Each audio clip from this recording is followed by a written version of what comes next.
Acho tão bonitinho esses filtros que as pessoas colocam pra falar. Acho tão bonitinho.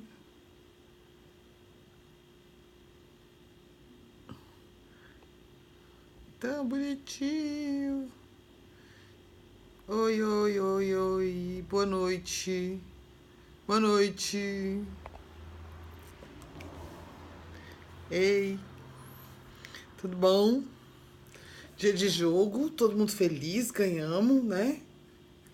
E quem não liga para jogo também tá feliz, porque foi um dia diferente, foi quase um final de semana. E eu resolvi fazer um outro vídeo sobre essas coisas que eu tenho falado por aqui. Tem algumas pessoas que já viram, né, que eu tô falando um pouco sobre essa questão, basicamente a questão de envelhecer, né? E como é diferente hoje para as pessoas acima de 50 anos envelhecer. E como existe um preconceito, né? Que é bem cruel às vezes, e que é um preconceito com a gente mesmo, porque todo mundo vai envelhecer, né? E hoje em dia, como a nossa expectativa de vida aumentou muito e a qualidade de vida também, a gente chega com 50 anos produtivo, né? Fazendo um monte de coisa, querendo fazer muita coisa, querendo às vezes mudar tudo, começar tudo de novo e tal. E aí começam várias cobranças, mas agora, essa altura da sua vida, né? Ou quando você, enfim, resolve fazer qualquer coisa, mudança pessoal e tal, e começam os julgamentos todos. Ai, mas mulher de 50 anos com cabelo grande, ou então, mas você não vai mais pintar o cabelo? Meu Deus, como os cabelos brancos envelhecem. E como é que você vai assumir os seus cabelos brancos? Bom, gente, eu tenho muita sorte, porque eu não pinto cabelo, né? O que eu tenho de cabelo branco praticamente nem aparece. Então, assim, eu não posso falar, mas cara, tem mulheres maravilhosas que assumiram seus cabelos e eu acho que cada um tem que fazer, né, aquilo que se sente confortável e bem para fazer. Eu recebi um depoimento lindo de uma amiga da Suzana, minha professora, falando isso, que ela se libertou quando ela assumiu os cabelos brancos. E que ela começou a se sentir mais jovem depois disso, porque ela percebeu que fazendo aquilo que ela queria, e deixando os cabelos dela do jeito que ela queria deixar, ela começou a fazer um monte de coisa que ela gostaria de fazer e viu que aquilo era possível. Isso foi muito legal assim para ela. E aí eu estava pensando que eu não sei se, enfim, as pessoas todas que estão aqui, ou algumas dessas pessoas leram um livro que se chama Mulheres que Correm com os Lobos, que é um livro que está até meio na moda agora, mas que é um livro bem antigo, e ele é de uma psiquiatra, né, de uma psicóloga, que escreveu para mulheres a respeito de você se libertar, liberar a sua mulher selvagem, né? Seu instinto, basicamente, suas, enfim, muitos anos de repressão do feminino. E aí ela fala um pouco sobre isso. Aí eu escuto um podcast desse livro, que é um podcast muito legal, que se chama Talvez Seja Isso, da Bárbara Níquel e da Mariana Bandarra, e elas conversam sobre cada capítulo do livro. Cada podcast é sobre um capítulo e elas conversam sobre ele, é muito legal. E aí, essa semana eu estava reouvindo o último, acho que é o capítulo 11 que elas falam, e que é um capítulo muito, muito engraçado. E aí eu queria trazer uma coisa que me veio quando eu estava escutando esse podcast ontem de manhã, que é a questão dos grupos. Oi, Gurulino. Oi, Felipe, oi todo mundo. Oi, oi. Tô aqui falando um pouco, sabe, sobre essa questão de envelhecer e se assumir do jeito que você quer se assumir aos 50, aos 40. E como é cruel esse preconceito que muitas pessoas têm com pessoas mais velhas, né? Eu falei no primeiro vídeo a respeito dessa questão do olhar do outro. Eu percebi que eu estava velha por causa do outro, por causa do olhar das pessoas comigo. Era muito engraçado isso, porque eu estava tocando a minha vida normalmente, para mim não fazia a menor diferença. Como eu sempre convivi com pessoas de idades muito diversas, tanto mais jovens quanto mais velhos, para mim era tudo ok. Só que de repente eu comecei a sentir no olhar das pessoas comigo esse preconceito mesmo, com pessoas mais velhas, do que a gente pode ou não fazer. E aí, o aspecto que eu estava querendo conversar um pouquinho hoje é a questão dos grupos, sabe? De um tempo para cá, quer dizer, isso não é de um tempo para cá, não. Sempre existiu, na verdade, né? As mulheres, quando as mulheres estão juntas, grupos de mulheres, de amigas, né, que se encontram para conversar, ou para rir, ou para, enfim, né, é uma coisa que é muito poderosa e que traz muitos benefícios para as mulheres, né? E eu vivi e vivo muito isso com amigas e com grupos de mulheres e tal. E sempre a gente se sente muito à vontade, acolhida para falar as coisas que a gente quer falar, enfim, as bobagens que a gente quer falar, contar as piadas, ou alguma coisa que a gente esteja passando, algum aspecto pessoal, sexual, ou blá blá blá, ou o que seja. E isso é muito bom, porque é um espaço seguro, né? Que a gente se sente bem com outras pessoas que não precisam ser iguais a gente, é melhor até que não sejam, né? Mas que ali você sente que basicamente aquilo não vai sair dali, né? Só que, de um tempo para cá, eu comecei a perceber também como isso pode ser o inverso, como isso pode ser ruim. Eu não sei se vocês também sentem isso, porque eu sei que a maioria das mulheres hoje em dia faz parte de grupos e que saem, amigas e tal. Mas eu comecei a sentir que isso pode ser ruim também, sabe? Por quê? Porque as mulheres também não, viveram durante muito tempo uma repressão muito forte. E aí, a crítica é muito forte também. E eu percebi que, num certo ponto, aquelas brincadeiras que aconteciam, elas não eram mais... Não era mais legal.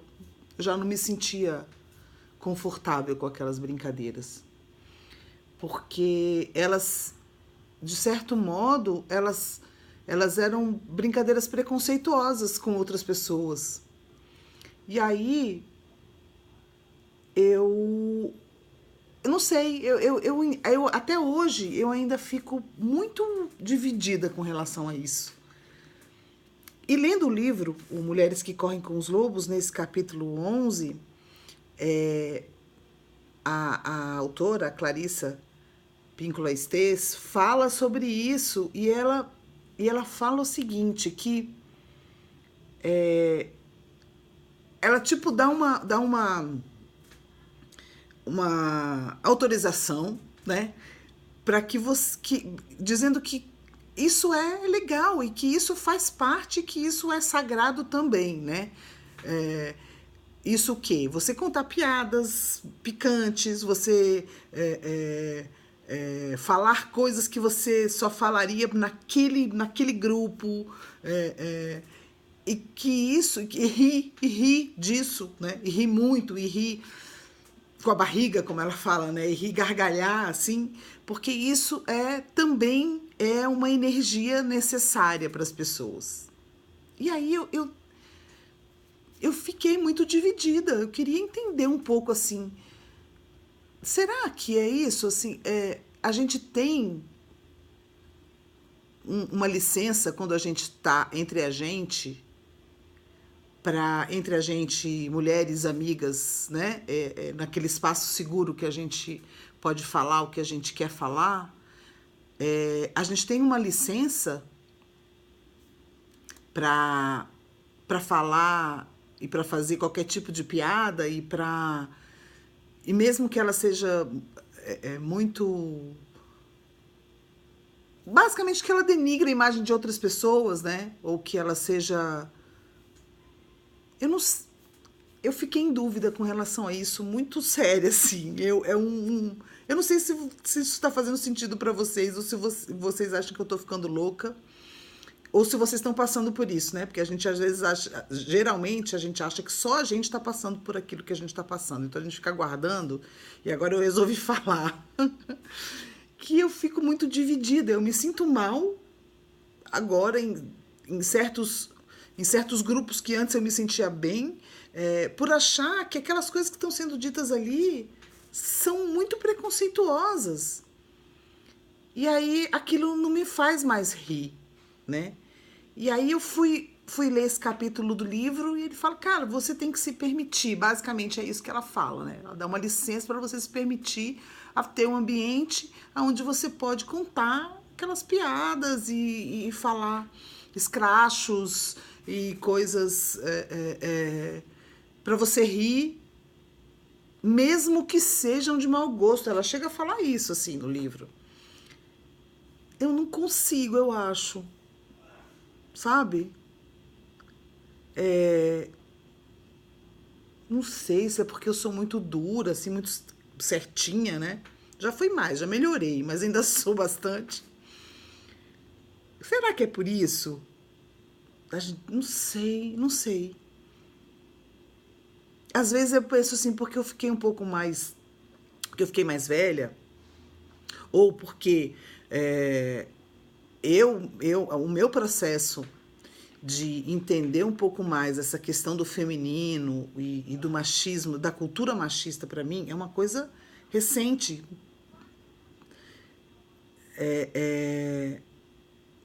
Engraçado isso, né? Eu falar isso, mas assim, muito recentemente eu olhei para trás e percebi que coisas que eu sentia antes vinham dessa cultura machista e eu não sabia e eu me culpava ainda. Então, eu não sei se é por causa dessa consciência que eu comecei a ter muito recentemente, a partir desse movimento todo que está acontecendo agora, que eu hoje já não me sinto, eu não consigo estar.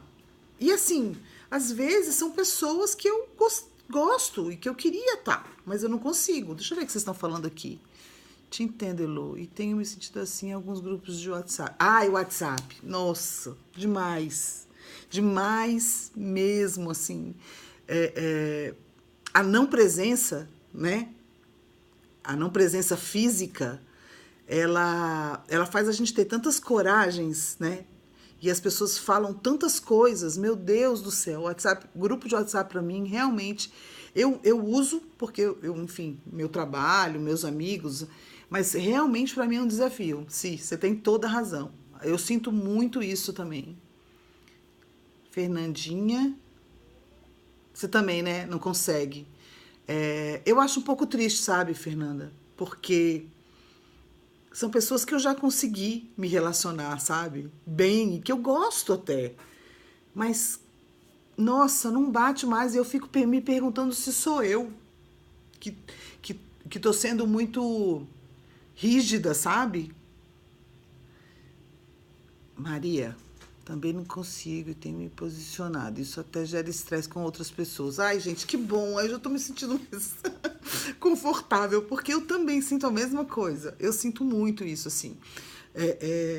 E essa coisa de se posicionar demais. Família, amigos. Oi, querida, você caiu? Acho que eu falei com você. Sim. Beleza, que você voltou. Essa coisa de se posicionar é muito importante. É muito importante e, ao mesmo tempo, ela faz a gente se sentir um pouco excluída às vezes, né? A gente mesmo se exclui. Então, se eu falei para você que essa questão que você colocou de WhatsApp, para mim é isso mesmo. O WhatsApp, essa não presença física faz com que as pessoas tenham muita coragem de falar muitas coisas que talvez elas não falassem se fosse ao vivo. E não sei, tem uns grupos assim muito loucos de pessoas que você nem conhece direito e que de repente começam a falar coisas que... Nossa, demais, demais. Eu acho que você tem toda a razão. Eu sinto isso nos grupos, presencialmente, mas nos grupos de WhatsApp incrivelmente, assim. E aí, se posicionar, essa questão de se posicionar, mesmo pessoalmente ou no WhatsApp, sempre é um estresse. Sempre é um estresse. Então, é como se a gente tivesse... a gente estivesse falando assim, ó, licença que eu vou ser chata, né? A gente assume meio uma coisa assim, eu vou ser a chata, ai, lá vem a chata. Paciência, né? Eu me sinto melhor quando eu me posiciono, de verdade. Mas é difícil. É difícil porque eu acho que você está fazendo uma escolha.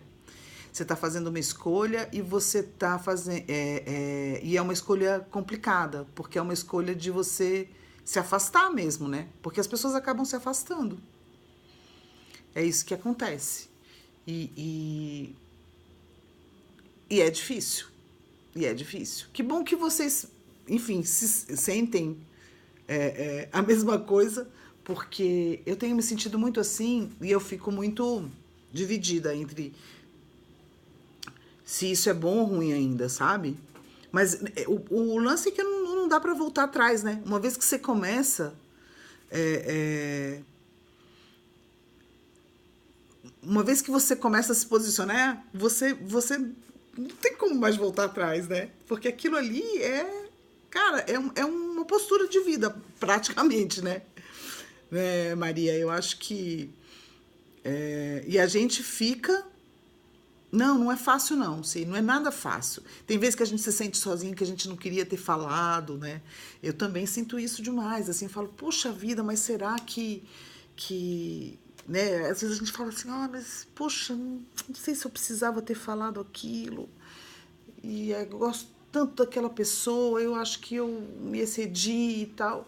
Mas, cara, é muito difícil, e a gente passou tanto tempo se reprimindo, né? A mulher e essa questão do feminino, a questão de você poder se posicionar. Poxa, é muito difícil, mas também é muito libertador, por outro lado, né? Flávia, que lindo te ouvir aqui. Também estou lendo esse livro, está sendo libertador. Esse livro é incrível. Olha, eu tô falando um pouco aqui sobre um capítulo específico do Mulheres que Correm com os Ovos, mas na verdade eu peguei um aspectozinho que esse capítulo me trouxe para falar hoje, mas o livro é realmente maravilhoso. Oi, Vivi! Tamo aí. Tamo aí na luta. Pois e Flávia, e eu super recomendo esse podcast que eu tô ouvindo sobre o livro, que chama... Talvez Seja Isso, é o nome do podcast. Que são duas amigas que leem cada capítulo do livro, a Mariana Bandarra e a Bárbara Níquel. Elas comentam cada capítulo, é um podcast sobre um capítulo do livro, né?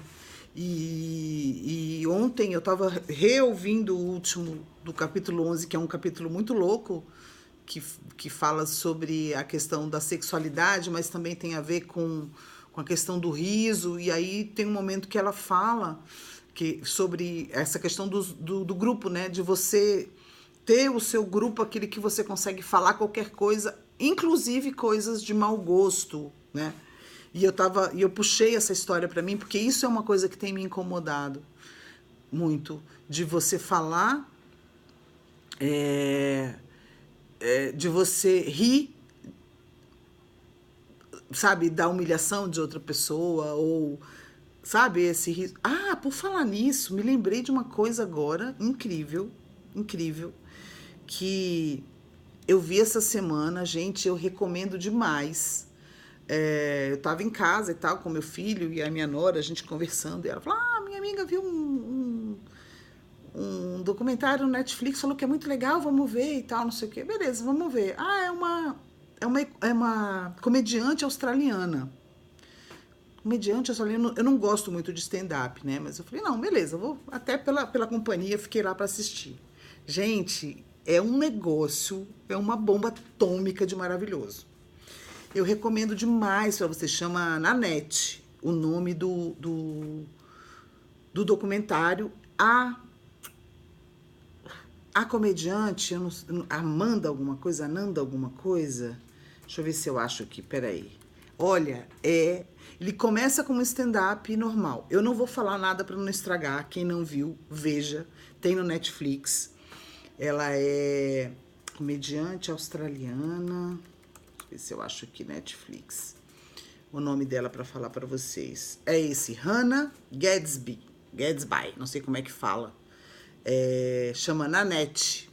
Ela é homossexual e ela fala, esse documentário é sobre um stand-up dela. É muito, muito, muito interessante. É uma bomba, se prepare, porque começa como um stand-up normal e o negócio vai evoluindo de um jeito incrível, incrível. Eu não vou falar aqui para não estragar para quem for assistir, mas tem muito a ver com isso que a gente está falando aqui, dessa questão da piada, sabe? Você já viu, esse documentário? Cara, essa questão da piada e de você rir da humilhação das pessoas, sabe? Ela fala sobre isso. Nossa, vou deixar essa indicação aqui para vocês, porque realmente é impactante. Bom, oi, Fábio Pedrosa, tô com saudade de você. Gente, era isso que eu queria falar hoje, porque é uma coisa que tá martelando a minha cabeça e... Ai, coletivo temporário! Tô acabando já, falei aqui já bastante, já tá tarde, né, gente? Ó, o iPhone acabou de me dizer assim, a hora de ir dormir. E eu tô adorando essas conversas, e aí hoje eu resolvi fazer como uma live, eu vou ver se eu consigo salvar e deixar lá no canal, porque é bom falar, sabe? Que a gente fala, a gente pensa, a gente escuta as outras pessoas. Eu adorei escutar vocês, adorei corações, e vou voltar depois para continuar a falar sobre isso, assim, envelhecer, né? Como é que tá essa história de envelhecer, né? Para mim tá sendo um pouco difícil, mas ao mesmo tempo tem muita gente no mesmo barco e a gente vai junto, Beijo, beijo, beijo. Obrigada a vocês, tá?